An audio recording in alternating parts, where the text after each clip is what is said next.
Hi guys, MrRoflWaffles here.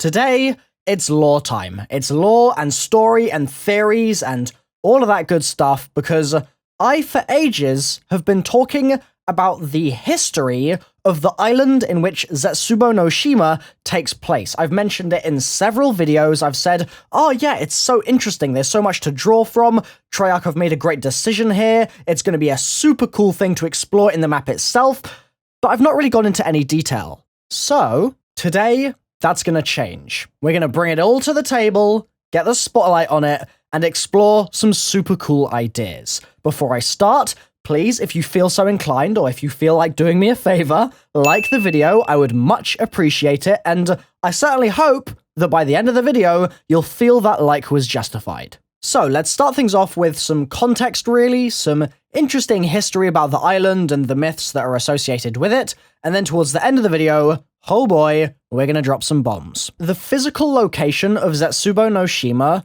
has been no mystery to us. We've known about it, in fact, ever since the game, Black Ops 3, released in November last year, because in the Shadows of Evil's secret scrap, we have coordinates that point us to this very island. Towards the end of the 20th century, there was a chap called Andreas who was a Spanish crypto-archaeologist, and he visited Pohnpei in order to try and better understand its history and how the Nan Madol city of Basalt came to be. Nan Madol is this city hewn out of rock, and so he went there to try and figure out how it got there in the first place. So, when he got there, he spoke to the locals, and he found out that there was actually a tunnel network, okay, and this is hundreds of feet of tunnels and canals and tombs, all of that, which the inhabitants in the area stated led to underwater locations full of treasure, but it had never been found because no one had ever really managed to explore those tunnels sufficiently. Straight off the bat, that is a very quick little idea for some of the things that we might be expecting to see in the map. If we're swimming underwater in one of these tunnels, in one of the canal systems, for example, and then boom, we find some of that long lost and forgotten treasure. What it will manifest itself as, I don't know. Leave a comment if you have any ideas for something that could pop up down there. Let's move on to some more of this story, though. If we quickly think back to the trailer, you guys will no doubt remember the rock golem plant thing towards the end, which kind of grew out of a zombie. It looked like some kind of rock giant or something along those lines, some kind of Shrek monster that was going to come and protect his swamp. And interestingly enough, there are legends of giants and creatures of that style, both living on and inhabiting the island of Pohnpei. There are actually rumors of 3 different species of giants. You've got regular sort of large human-style giants with huge bones and things like that. So if we see some huge bones on the map, then we'll know where they came from. And then alongside those, the idea of there being an underwater race of them as well, some kind of waterborne species, they could go alongside the ones that we've already seen in the trailer. So, like I said, lots of possibilities there. So, some interesting info there to bear in mind while we're playing the map. Now, let's step things up a notch. Shadows of Evil, quite clearly, is heavily inspired, it's lathered in the lore of H.P. Lovecraft. This guy wrote a series of short stories and a couple of short sort of novels as well, little novellas, that spanned a load of different topics, but all had a very similar style of fear and foreboding, lurking dread associated with them. When you hear people talking, for example, about Cthulhu, you've got Lovecraft to thank for that. And so clearly, Shadows really draws on his work. The interesting thing is that Lovecraft drew on the mythology of Pohnpei in the writing of some of his work. He used it as inspiration. For example, in the Cthulhu mythos, on the island of Pohnpei, there is a text, a scripture, that describes Cthulhu itself.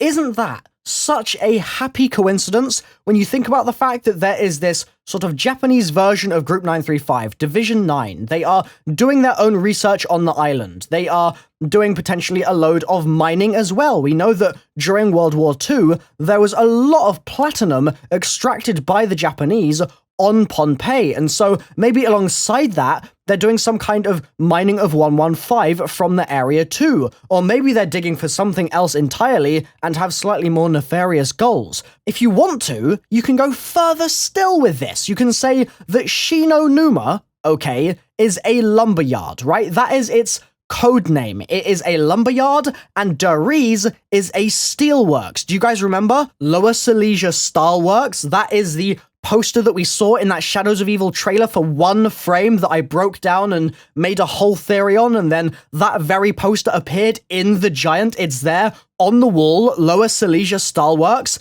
Clearly, they are using sort of industrial sorts of location, lumberyard, steelworks, that sort of thing, to hide their research on and experimentation with Element 115. So what if the platinum extraction that happened during the war was a front, and instead they were extracting 115? Or they were experimenting with 115, which actually just so happens to be exactly what we know they were doing. So you sort of start to see how this begins to thread together. But there's more still. If you guys remember, on the Giant, we decoded a message which says, "In the cell below the waves is where honor suffers." And for ages, we have speculated that it would be Takeo 1.0 that would be doing that suffering, and "In the cell below the waves" relates very much to Pompeii, and now that we know it's Zetsubou No Shima, that definitely makes sense. But a perfectly logical question would be, okay, a cell below the waves, does that mean that he's dead? Or does that mean he's in some kind of underwater prison? Is there some kind of city down there? What's going on? Well, in the Lovecraft mythos that I'm going back to again now, there is a lost city, okay? And the idea is that it dwells below the waters of this ocean, the Southern Pacific Ocean, which just so happens to be remarkably close to where Pompeii is, I might add. It's there, and it's the prison of the entity called Cthulhu. That's a direct quote from the Wikipedia page about it, incidentally. Let me just make sure that that sinks in sufficiently right now. We have a message from months ago saying, "In the cell below the waves is where honor suffers." We know now that that is definitely going to be relating to this map, or at least it would certainly make the most sense. But if we then tie in the Cthulhu thread, we tie in the Lovecraft thread, we can say it seems like in this cell below the waves, where maybe Takeo's being tortured, or Takeo 1.0 is being punished for spying on Division 9, the mission on which he was sent by the Emperor, which he mentions in his letter to the Emperor, which we translated on Der Eisendrache, Takeo 1.0 appears to be down there, and what's more, so too, maybe, is Cthulhu, which is an insane thought. Just think about this, guys. This city that I've mentioned called R'lyeh, or something like that. What if, and this happens in the Cthulhu mythos, in the Call of Cthulhu, for example, what if this city rises from beneath the ocean? What if we can summon it up somehow, and it becomes a new area of the map, some extra partition for us to explore? Maybe the Pack-a-Punch is going to be there. Whatever happens, if they do anything with this island, if they draw any inspiration from it, it's going to be awesome. Now then, I realize I'm jabbering on about this city, but a lot of you guys haven't read Lovecraft's works, and so you don't know what it entails. You don't know why it's necessarily significant.